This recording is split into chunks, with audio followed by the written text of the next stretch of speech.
notre troisième soirée, Libéré, délivré. Non pas avec la Reine des Neiges, mais avec le pasteur Léo Lopez. J'espère qu'on ne vous a pas mis cette chanson dans la tête. C'est bien le genre de chanson qui reste. Moi, perso, c'est pas ma chanson préférée, je vous avoue, que je trouve pas que c'est le tube de l'année. Mais après tout, il y en a qui aiment. Qui a tort, qui a raison, je ne rentrerai pas dans le débat. Mais Léo, lui, va le faire. Il ne va pas débattre sur la chanson, mais sur cette notion de vérité. Où se trouve la vérité? Qui a raison? Est-ce important d'avoir raison? Mais avant de l'entendre, je vous propose de chanter de la bonne musique avec un super groupe. Vous vous demandez peut-être d'ailleurs qui sont-ils? Chaque soir, c'est le groupe de l'église Vivo Genève qui vous dirige dans la louange. Vous pouvez les rencontrer, ainsi que le pasteur Léo Lopez, chaque samedi soir à 18h à Genève. Il nous propose ce soir des chants qui ne parlent pas d'une reine, mais d'un roi. Un roi tellement resplendissant qu'il brille, et sa lumière fait disparaître les ténèbres et éblouit tous ceux qui l'approchent. Alors en cet instant, approchons-nous de lui. Il nous attend, parfois depuis longtemps. Vous allez voir, sa lumière réchauffe et fait du bien.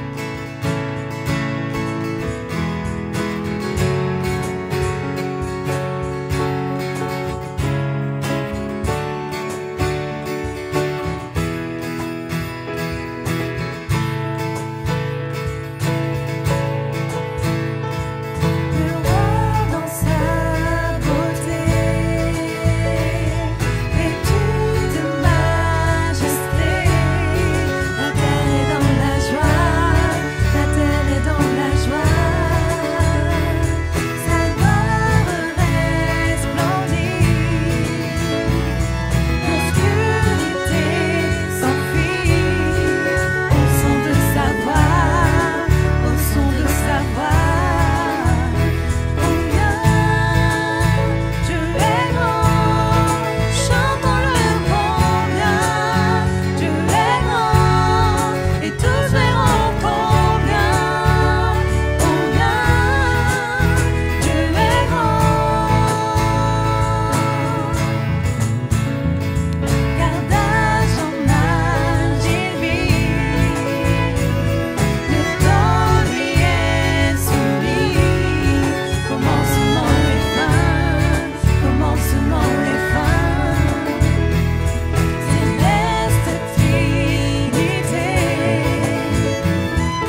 Je viens vers toi dans le secret, dans ta présence, je veux rester.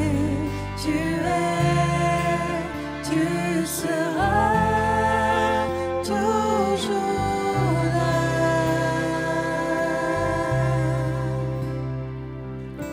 Tout contre toi, près de ton cœur, je peux entendre ta voix, Seigneur. Tu es, tu seras toujours là. Ébloui devant toi,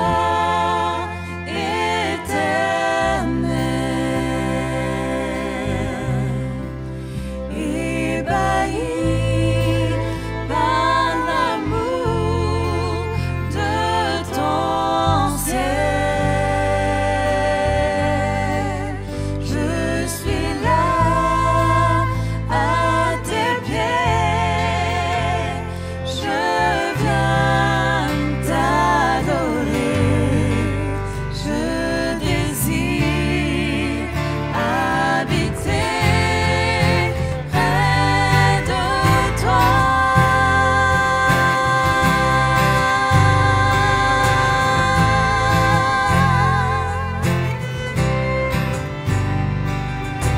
Je vois ton bras, je sens ta main, tu me protèges, tu me soutiens, tu es, tu seras toujours là.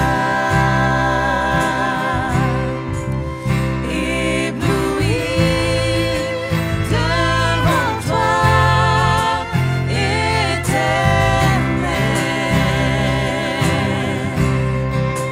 ébahi par l'amour de ton ciel. Je suis là à tes pieds, je viens t'adorer, je désire habiter près de toi.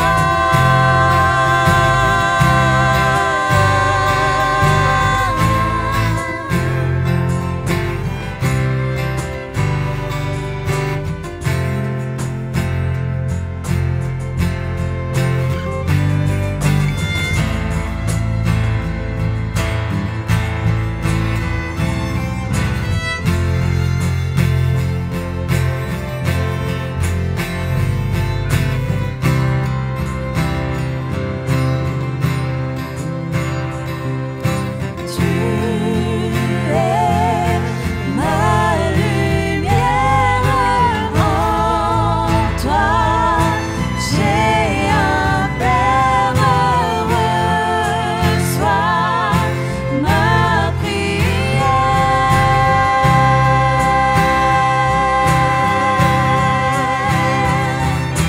Tu es ma lumière, en toi j'ai un Père heureux, reçois ma prière.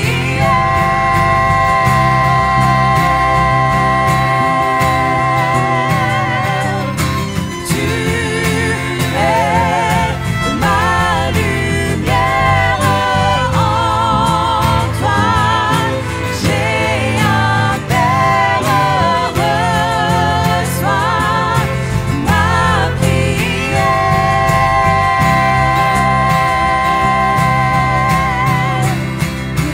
Ébloui devant toi, éternel,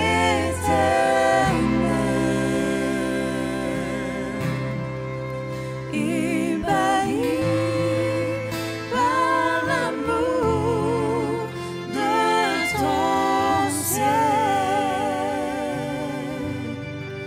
Je suis là à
Salut, comment vas-tu? J'espère que tu vas bien. En tout cas, moi, je suis très content de te retrouver ce soir pour continuer à parler des...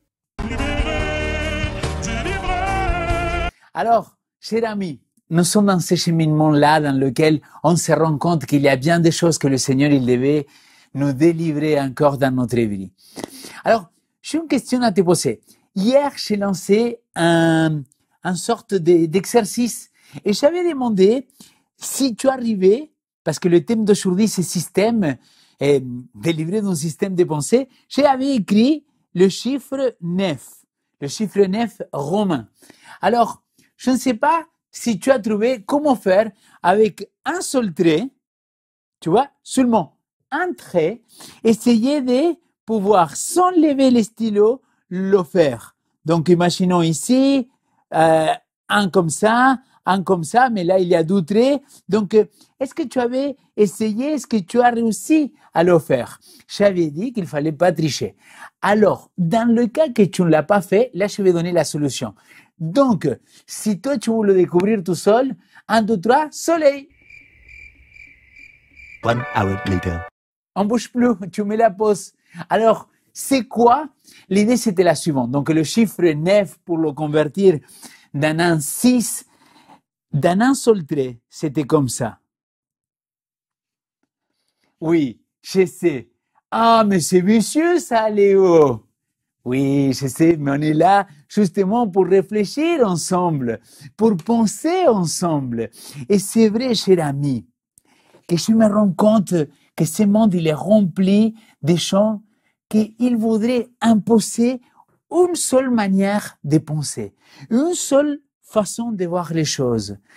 Et cela, il se passe dans le monde, dans la société, dans la politique. Évidemment, après, il y a les débats, mais cela se passe aussi dans l'Église. Alors, si je devrais continuer un petit peu avec ça, et je te pose la question, qui a raison dans cette image? Regardez, qui a raison? Là, il y a une femme d'un côté qui regarde un chiffre et de l'autre côté, l'autre. Monsieur, il dit c'est un 9. Et madame, il dit, mais non, monsieur, c'est un 6. Alors, qui a raison? Ami, j'aimerais dire que tout ça va dépendre de l'endroit dans lequel tu te positionnes. Mais combien de gens il y a qui pensent qu'ils sont une vérité absolue? Permets-moi de te dire quelque chose que je suis presque sûr que ça va déranger. Il y a une seule vérité. Et je le dis vendredi soir. Cette personne, c'est la personne de Jésus-Christ. Je suis le chemin, la vérité et la vie, il a dit Jésus-Christ. La vérité n'est pas une philosophie, une pensée, une manière de voir le monde. La vérité, c'est une personne et c'est la personne de Jésus-Christ. Évidemment, après Jésus-Christ, il nous amène dans ce chemin de délivrance. Mais il y a différents manières de voir les choses. C'est pour cela que aujourd'hui, j'aimerais te poser une question. Et la question, elle est très simple. Réfléchis bien à ce que je vais te poser comme question. Est-ce que toi, tu préfères être heureux ou avoir raison? Je sais, il y a quelqu'un, un coquin, une coquine, qui est en train de me dire, ah, moi, j'aimerais les deux, Léo. J'aimerais avoir raison et être heureux. Oui, je comprends bien. Mais ce que j'essaie d'expliquer, cher ami, c'est que souvent, dans la vie, on se dispute, on se fâche les uns les autres. Pourquoi? Parce qu'on essaye d'avoir raison à tout prix. George Wolonsky, il a dit, quand on est sûr d'avoir raison, on n'a pas besoin de discuter avec quelqu'un qui a tort. Paul, il va dire dans d'autres paroles, il va dire, écoutez, fouillez les discussions vaines.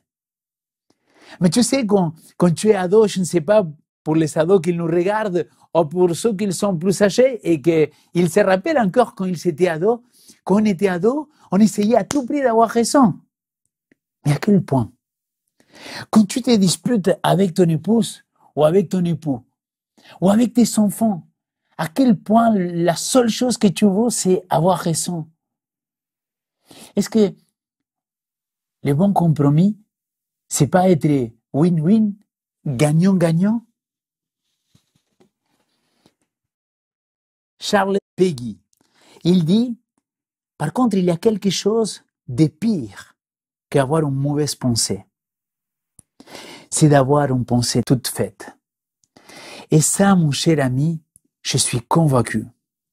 Avoir une pensée toute faite, c'est la pire des choses.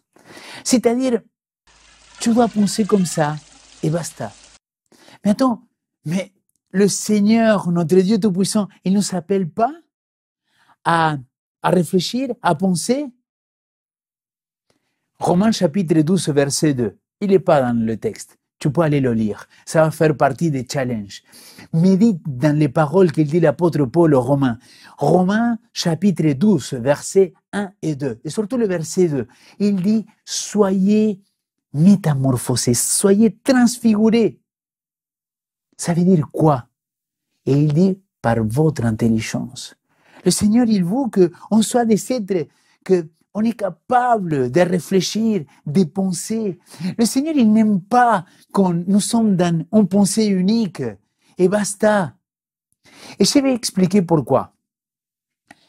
Quand je commence à donner des études bibliques, et je donne des études bibliques, je commence à expliquer des choses, j'arrive par exemple au jour de sabbat. Donc, une de nos croyances. Et dans ces croyances-là, le Seigneur, parfois, il me montre que la personne qui est devant moi, elle aimerait que je lui dise, OK, voilà comment tu dois garder le sabbat. Et d'ailleurs, les gens, ils me disent, pasteur, mais est-ce que je peux faire ceci le jour de sabbat? C'est toujours plus facile qu'on te dise ce que tu dois faire que réfléchir toi-même à ce qu'il faut faire. C'est toujours plus facile qu'on me dit, c'est comme ça et ça peut pas être autrement, à que je puisse penser si c'est bien, si c'est mauvais. Mais c'est ça la maturité spirituelle, c'est avoir un discernement, c'est penser, réfléchir par moi-même de qu'est-ce que c'est bon ou mauvais. Mais le monde aujourd'hui, il se polarise de plus en plus. Le monde aujourd'hui, il devient de plus en plus, un peu comme il dit monsieur Charles, c'est pas simplement la pensée mauvaise. Le grand problème, c'est une pensée tout à fait.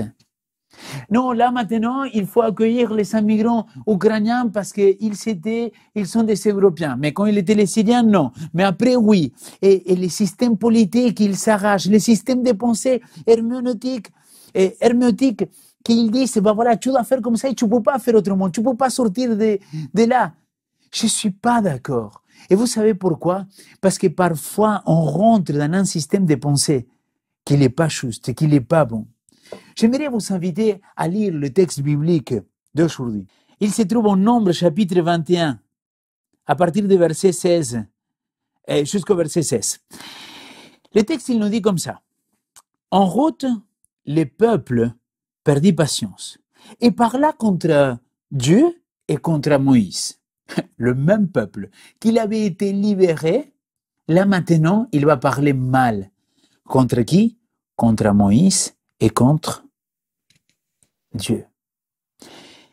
Pourquoi nous avez-vous fait monter d'Égypte?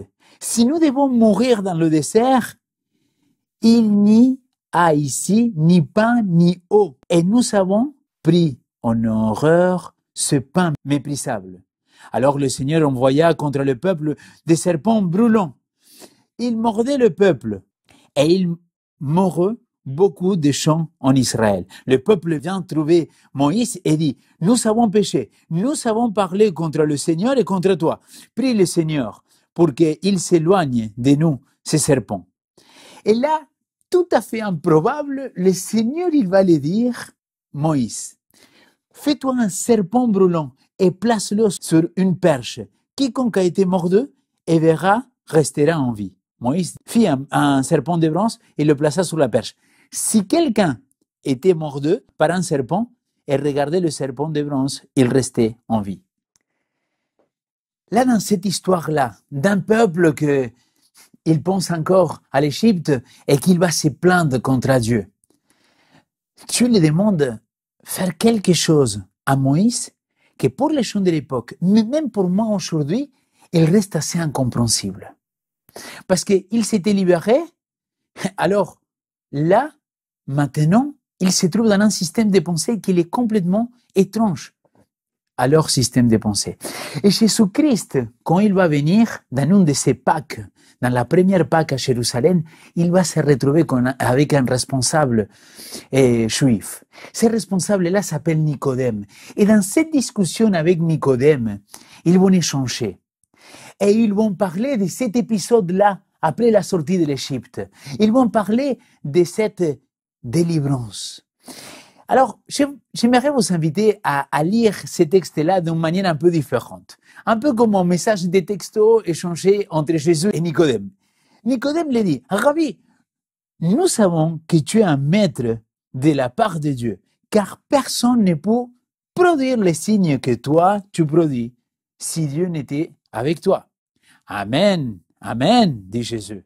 Je te le dis, si quelqu'un ne naît pas de nouveau, il ne peut avoir le règne de Dieu. Système de pensée que je comprends, j'imagine. Alors, comment un homme peut-il naître quand il est vieux? Peut-il rentrer une seconde fois dans le ventre de sa mère pour naître? Et là, Jésus-Christ, il le dit.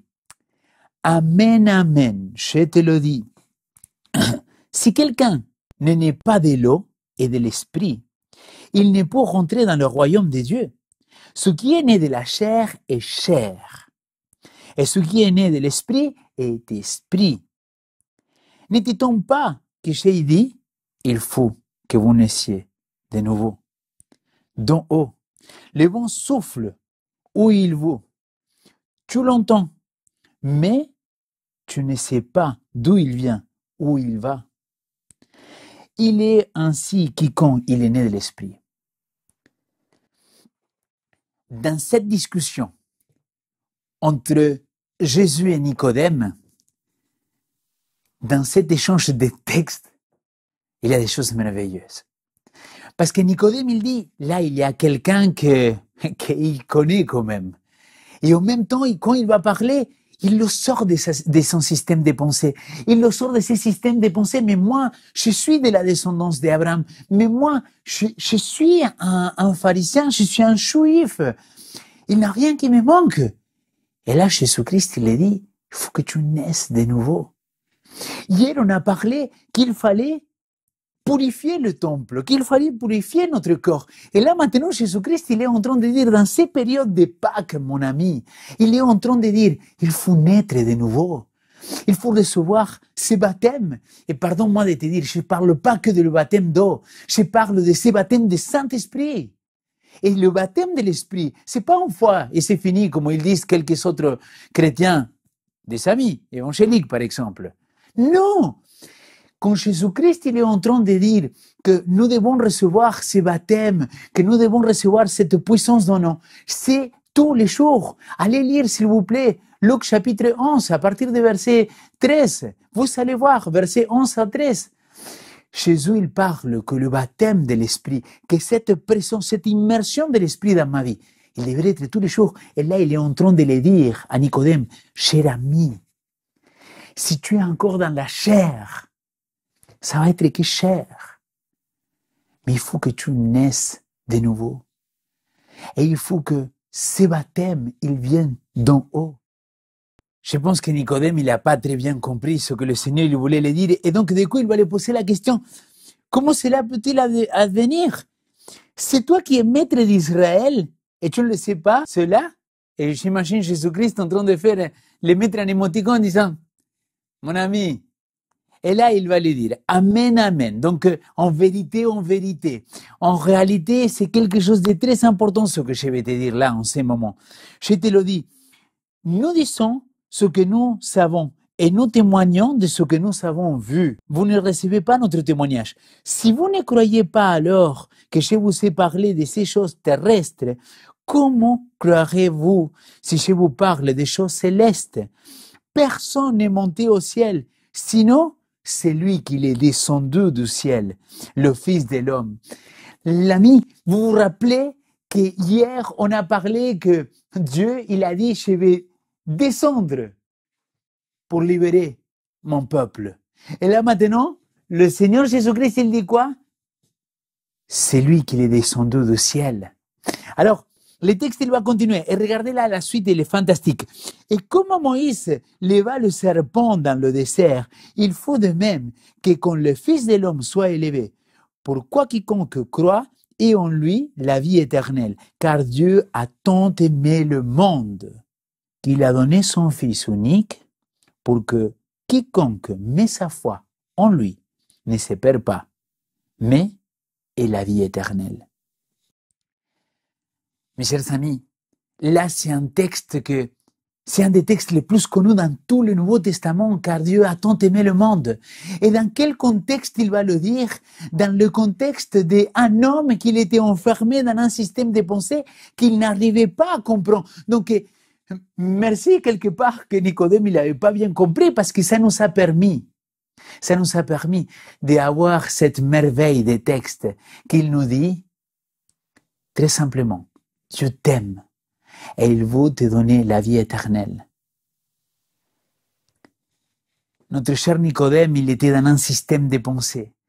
Et le Seigneur, il va essayer de le challenger, de le faire sortir de sa zone de confort, de lui montrer une autre réalité, qu'il n'a pas un seul moyen de voir Dieu, la Bible, l'Église, sinon qu'il y a une seule vérité, et c'est Jésus-Christ. Et c'est à travers Jésus-Christ que je dois ouvrir mes yeux, que je dois regarder aussi l'autre. Parce que quand nous sommes dans un système abstrait, dans un système qui nous renferme, dans un système de pensée qui ne te laisse pas avancer, bah, tu regardes l'autre quand il est différent à toi. Pas comme ton prochain, mais comme un ennemi peut-être. Permettez-moi de vous raconter une petite histoire pour illustrer quelque part comment l'être humain, parfois, il peut s'enfermer dans un système de pensée que parfois il est sain ou parfois il est mauvais. Et cette histoire-là, c'est assez mauvais. Il y a quelques années, on était en train encore de faire mission Caleb dans une ville en Suisse. Et il y a eu quelqu'un qui a eu des propos très méchants envers un des jeunes. Et quand nous sommes arrivés de la rue, on était à l'église, on a parlé avec ces jeunes-là. Et ces jeunes-là, ils me racontaient avec des larmes ce qu'une dame âgée, il avait dit. Cette femme, elle avait dit, quand lui, il a proposé le câlin gratuit, il a dit, rentre chez toi, sale nègre, tu n'as rien à faire ici. L'ami, je me pose la question, comment quelqu'un il peut faire un truc pareil? Comment aujourd'hui, dans les années 2022, il y a des gens qui ils sont dans un système de pensée tellement hermétique, tellement fermé, tellement carré, qu'ils continuent à penser des choses pareilles.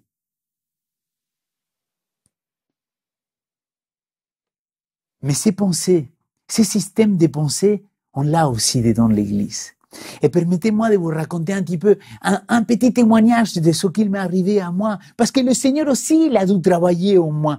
Il a dû, comme avec Nicodème, me dire, Léo, il faut que tu sors de ces chemins charnels et il faut que tu rentres dans un chemin spirituel. Quand je suis rentré à l'église adventiste, je me suis fait baptiser il y a plusieurs années maintenant. Et une des choses qui se sont passées, le jour de mon baptême, c'est que il y avait beaucoup de gens d'autres églises. Mais toutes les églises, il y a 14-15 églises dans ma ville, elles sont tous dans le même format. Donc la liturgie, elle est toujours la même.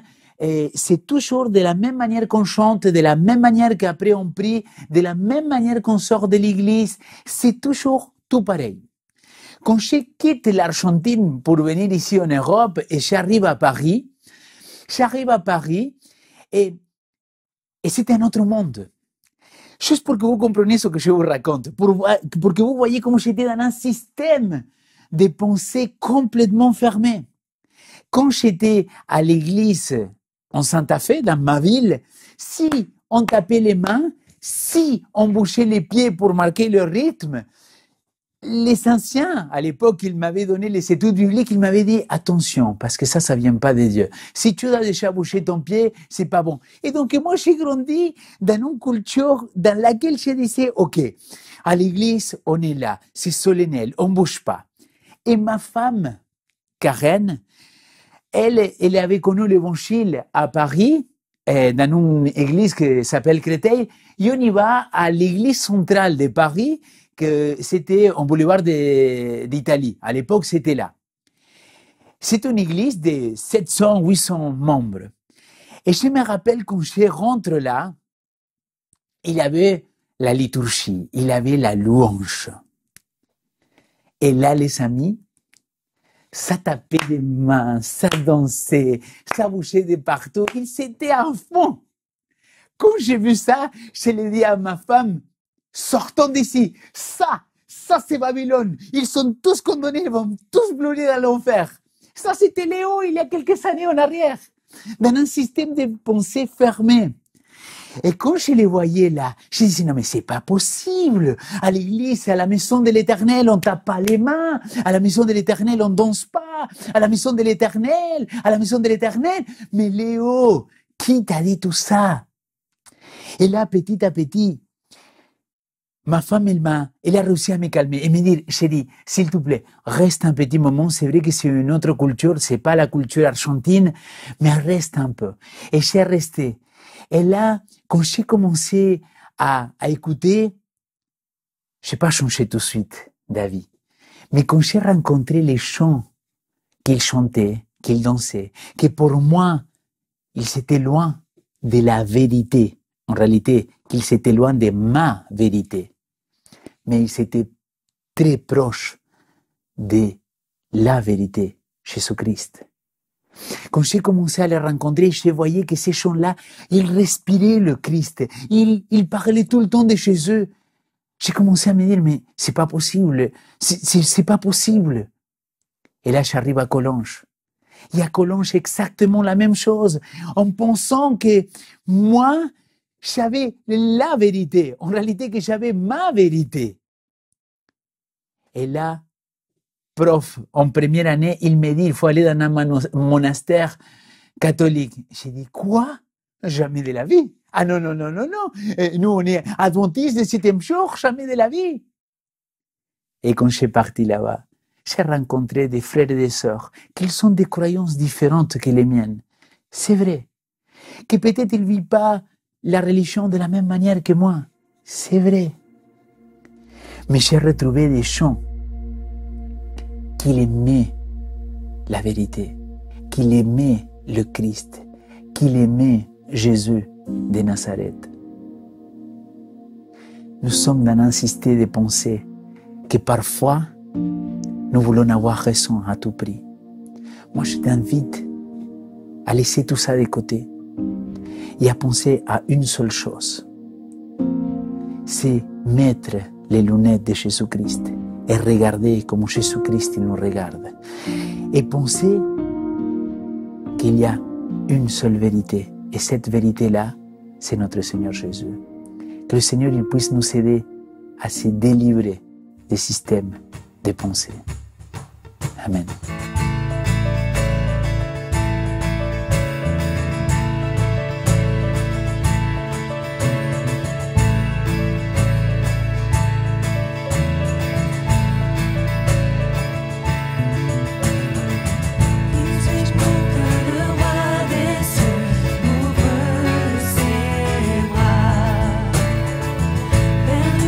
Trouvé par sa grâce, son amour pour moi.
nous sommes arrivés à notre challenge de soir. Alors, mon ami, je suis convaincu que chacun de nous, on a des histoires à raconter.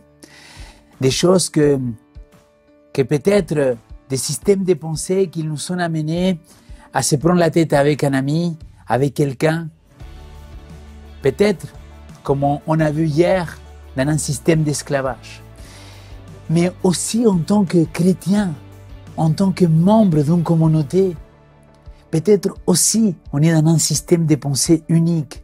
Dans le croix, on pense, on croit qu'on possède sa vérité, ma vérité. Mais la première question c'est, sommes-nous sûrs que nous sommes en communion avec la vérité, avec Jésus-Christ? Je t'invite dans ces moments de prière que tu vas prendre, le soir, le matin, quand tu veux. Je t'invite à prendre et écrire dans ces cahiers-là, à réfléchir avec le Seigneur et lui dire, voilà Seigneur, les systèmes de pensée que je me rends compte que quelque part, il faudrait que je te laisse travailler dans ma vie pour me faire sortir de là.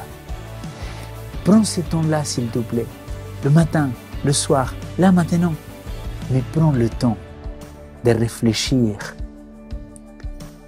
à tous ces systèmes de pensée que peut-être, parfois, ils te rendent malheureux. On se voit demain. Et demain, mon ami, je te donne rendez-vous parce que je crois que c'est un message puissant de notre Seigneur, délivré du passé. Sois béni et à demain.